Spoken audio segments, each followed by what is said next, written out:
Good morning, dolls, and welcome to Little Gretchen's workshop. So, in keeping in our progress to prepare for the babies, I couldn't neglect the most basic thing we need, which would be the cradles. Now, at this point, I only have two cradles. I actually own two cribs, which are larger and have canopies, but due to the limited space in the rooming house, those really won't work.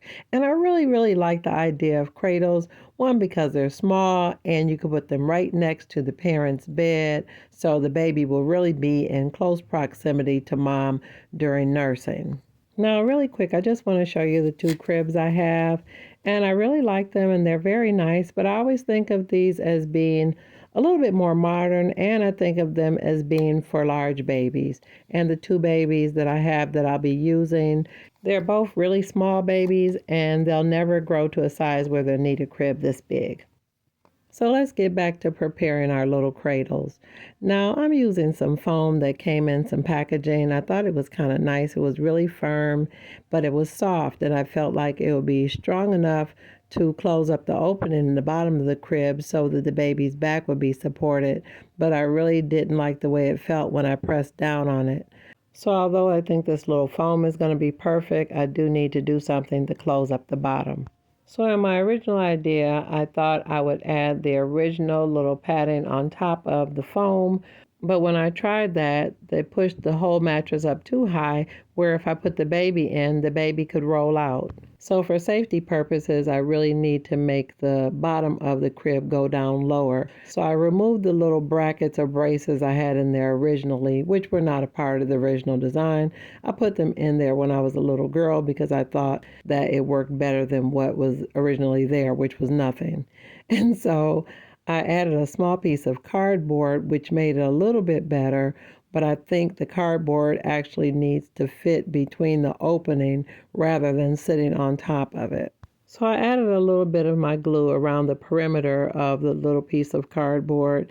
Now some may say, why don't you use wood? Because I didn't think it was necessary. This cardboard is pretty sturdy and firm. So I figured, why waste my good wood on something that won't be visible? And you can see here after I added it and then put my original padding back in, it made it a much more comfortable and safer sleeping space for the baby. So this is my second little cradle. It's really cute and it's small as well. And although the base is solid, I do need to cover this foam and create a mattress. Now, there's a project that's been on my list for the longest time, and it always comes up when I think of the babies. And it was such a coincidence when my precious doll, Carolyn P., actually gave me an item that's similar to what I wanted to make. And I call it a little baby basket or a baby carrier. But the other week, I received one very similar to it in a gift unboxing. And I will leave a link in the description so you can see when I received it. But it's got a tiny little baby that goes in it. And I was so thoroughly amused because it's so similar to what I'm going to make today. And although my concept is similar, mine is different in the construction. So I started my process by using a piece of burlap ribbon and gluing it at the ends. Now I kind of contoured the shape because I want the part where the baby's head is to be a little bit higher. And I used the dimensions of an actual baby to determine my length and the width. Now, dolls, I had rough cut a piece of 1/16 inch basswood, and I cut it kind of in an oblong oval shape, and I did have to do quite a bit of sanding. And if your cut is neater, you won't have to sand as much as I did. And in spite of the rough cut and all the extra sanding, the fit was pretty accurate, and the overall fit was really nice and snug. Now, after I confirmed that the fit was good, I removed the egg shape and added glue around the edge. And in this case, I did use my wood glue because I was gluing wood, and the burlap is about the same color and tone as the wood glue, so I didn't think it would be a problem. And you want to make sure that your piece of wood is positioned properly at the base of the burlap so that everything is laying flush and flat so everything looks even. And when I felt like everything was positioned properly, I set it aside and allowed it to dry. So while it was drying, I thought it would be a good time to go ahead and create the little padding or a tiny mattress for inside the carrier. And I used the same concept that I did to create the base for the carrier, but I used a piece of packing foam. And some may say, why do you use packing foam? Because it's plenty of it available. It's a good thickness for this project. I think it'll make a firm mattress, and it's free. Now, if you look closely in this frame, I didn't show it in the video, but I've added little handles to the side of the carrier, and I made the little handles with some little twisted strands of the burlap, and I will leave a link in the description from when I made baskets so you can see how I made the handles. And here I am with that tiny floral print fabric and just kind of trimming off the corners so it'll be easier to shape around the oval piece of foam. Now in this frame you can see I've added a tiny bit of glue, and I'm actually using tacky glue, which is my favorite for making my doll clothes and working with fabrics. And I'm just gently shaping it around the oval piece of foam, and I did cut a couple slits. Now cutting the slits all the way around always makes it easier, but I felt confident that I would be able to attach it to the foam without doing the slits like I normally do when I'm making my doll's clothes. And you can see I added my glue little by little, one side, then the other side, and I kind of waited until both of the sides were secure before I started to fold over the ends, because I didn't want the sides to come loose while I'm trying to fold down the pointed parts of the oval. Now, although this part is a very simple, easy project, just take your time with it. When it comes to working with miniatures, it's not a sprint, it's more like a marathon. Rushing through things never works out, and it really takes away the fun. Learn to enjoy the process when you're making miniatures and allow the joy and pleasure to linger. Many times I hear of people rushing through a miniature project to hurry up and finish, but after you're finished, you're just going to start another one. So take your time and enjoy what you're doing. And here I'm really glad I took my time with the little tiny mattress because it turned out perfect and it fit really nicely. My little baby carrier basket was really starting to look official. So dolls, at this point I have to be really careful because I really feel like I want to break out and play because I'm really amused at how that turned out. So now it's time for me to turn my attention toward decorating it or just trying to make the hood area a little bit more substantial. So while I was thinking about decorating it, again, I was trying to think of ways that I could make the hood bigger. And I thought about layering it similar to the way my friend Carolyn did when she made her baskets with the cording. So I just need to take a little time to play, and I'm going to allow the video to go ahead and record and you can watch so I can let you dolls see what I did. So I cut a few strips of the burlap in small pieces because I didn't want to make them too big all at once to make it look really bulky. And I kept trying to think how could I attach it at an angle without making it look unnatural. And I played with a couple different strips trying to see how it would look if I layered them together. And I wasn't altogether sure how it would work, but I had to try it. I had to see what would happen. So I kind of trimmed it off so it wouldn't be too long and angled it a little bit more across the top. And I used my 3-in-1 Beacons glue. Now, I chose this because I know it would grab quick, so I didn't want an instance where I had to hold it a lot to make it stay, which many times you have to do that with wood glue. I needed a really quick fix to see how my concept would work. And when I laid it around, I felt like I liked the concept, but I wasn't really confident about the contour. So I decided to take it off and do it again, but this time I angled the little piece of burlap that I had cut.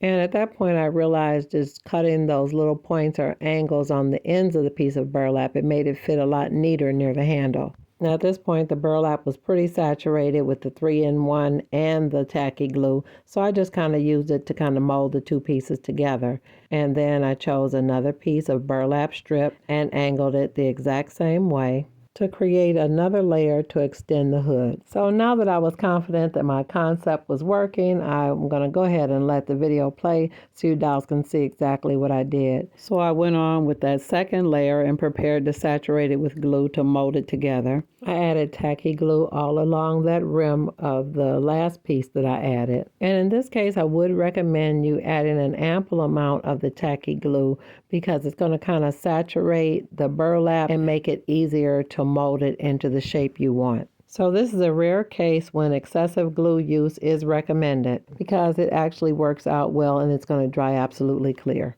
And you can see here I'm kind of mushing it and pressing the glue in to the saturated pieces of burlap, and it's kind of helping shape and kind of curve the hood so it kind of looks more rounded. And I don't want anyone to panic because you can see all the glue showing, because when it's dry, you won't be able to see it at all. So the key thing is make sure you use a glue that dries absolutely clear. This is Aleene's Tacky Glue, but Weld Bond does kind of a similar thing, and so does the Beacon 3-in-1. I would not recommend using crazy glue or super glue for a project like this. So dolls, at this point I'm really excited, so I just want to try my baby out in it. And they fit perfectly. Well, I said the smallest little Heidi-Ott baby fits really well because the Heidi-Ott baby is a really, really small baby. So it's a perfect fit for that one. Now, if I wanted to do this for the larger baby, I would need to make it a little bit bigger. Now, at this point, although I'm really, really excited about the way it turned out, I really feel like it needs a little bit more pizzazz. And I was thinking about this blue lace, which I really, really love, but that's not the look I was looking for either. Dolls, I just can't help it. Isn't this baby cute? And the baby has on the cutest little bonnet. Now look at the bonnet. I mean, come on. This little bonnet was made by my precious doll, Terry V. Look at that. She hand crocheted that, dolls. Every time I look at it, I can't get over it. And this is the only baby that little hat would fit. Oh, I just got another idea. I can do a really subtle embellishment on this to not make it super fancy, but I think it needs a little something to make it look a little bit more finished and not so rustic. So I'm going to add a teeny weeny bit of my Aleene's Tacky Glue around the perimeter. Now this time I'm going to do it very sparingly because I'm going to add a really thin piece of trim and I don't want it to look messy. So this is my lovely teeny weeny trim that I received as a wonderful gift bundle from one of my precious dolls, Richard. Now Richard has an awesome miniature channel right here on YouTube, and I will leave a link so you can see when I received this lovely bundle and a link to his channel and his store. So after I added that first layer of the tiny trim, you dolls can see at this point I got a little happy about it. And I used it to cover all the raw edges to the layers of my hood. And the more tiny trim I added, the happier I got with my little basket. It really, really brought it to life. I thought it made it look very, very delicate and cute for a small baby, but not overly fancy. And now that I'm done with the little basket carrier, I'm going to just let the baby rest in it while the glue is drying. And don't worry, dolls, the glue is non-toxic. So while that's drying and the baby is resting, let me show you what else I did. So now back to these little cradles. So I made mattresses or covers for both of them. And although I really like the way the mattresses look, I think the cribs or cradles themselves could use a little bit more help. And when I say help, I just mean they need to be Gretchened up. So I started with the brown crib because although I love the mahogany look, I thought it would be a little bit fun if I painted it kind of a vintage blue. Now, it didn't show me doing it, but I coated the mahogany wood with some crackle medium. So I mixed teal, navy, and a little bit of mint green until I got this lovely blue color. Now, under normal circumstances, it would be a best practice to sand your piece or even wipe it down with lacquer thinner before you begin to paint. But since I had added the crackle medium to the surface of the piece, I didn't do either of those. Now the crackle medium is supposed to give it kind of a weathered or cracked paint feel, but due to the age of my crackle medium, I'm not sure it's going to crack like it's supposed to, but I like the way it's dragging, so let me give it some time. Because the dragging makes the paint look layered.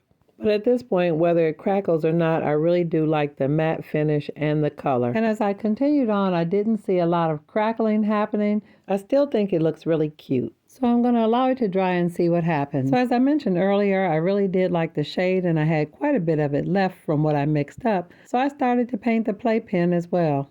Now I am painting it on top of a brown color that I painted on the playpen in a previous video because the original color of this little playpen was yellow and white. So I took my time with this and got between all the little spindles. So let me go ahead and show you what else I did to the little crib.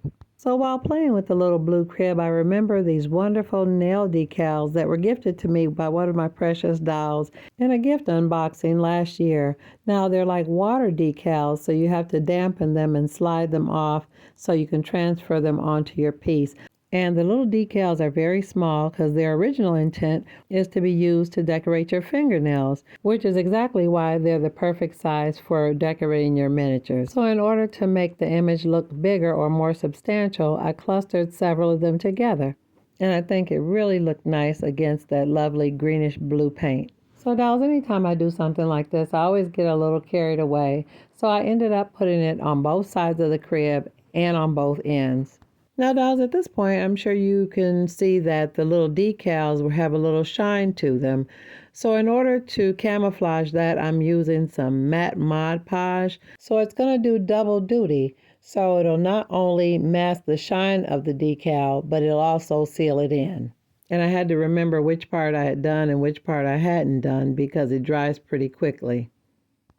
And after the Mod Podge dried, I really liked it because it had that nice matte look, but I knew that my decals were safe and secure. And I really liked the way the crackling did. It's not overly crackled. It's very subtle. And I really just wanted to show you really quick what my little decals look like. And they're really nice because they come in handy for so many different things. And you can see here in this next frame that I peeled another one off because I felt like I missed a spot in my design. And I just came back across it with my Mod Podge to seal that piece in as well. So let me allow that to dry so I can go on and show you what else I did. Now this is the other little cradle, and I wanted to do something a little different with it. So I had this lovely little trim that I love so much, and I actually had used it to make little girls' dresses in a previous video. And so dolls, I had a couple little remnant pieces left, and I think it's just enough to create a simple skirt for this plain little crib. And when I say plain, I just meant it just was just the way it came from the manufacturer. I think I did paint it that cream color a long time ago, but I just wanted it to be a little bit more interesting to look at. So that's kind of how I perceive mass-produced miniatures when they come straight from the manufacturer, just in their simple design. I look at it more like a blank canvas for me to add my special touch or to more or less Gretchen it up a bit. Now I had added that paint color, but the paint color, and even with the little mattress, I still felt like it needed something else. And from the looks of things, I think this little trim was exactly what it needed. And dolls, if you look closely at this frame, you can see I'm not doing anything amazing. The trim was already beautiful and it had those lovely little pleats in it. I just added a little dab of glue to the inside and pressed it right under the rung on top of the little spindles. And I think it makes a really, really cute skirt and makes the little cradle or crib look a lot more dressy and special. So I just need to add one more panel and it'll be all done. So here's our little baby carrier basket. I think that turned out cute. And then there's our crib again. I love the design with the blue with the little nail decals. I think that turned out really nice. And here's a quick glance at our little playpen with the blankets I had been saving. At this point, I'm getting really super excited about the babies. And last but not least is our little skirted crib. Now, dolls, if you enjoyed this video today and want to see more content like this, go ahead and subscribe. And always look for me on Mondays after 7:30 p.m. Eastern Standard Time, and sometimes on Wednesdays when I have an unboxing or a haul to share. And until next time, I'm looking forward to seeing you right here on Little Gretchen's Workshop. Bye-bye now, dolls.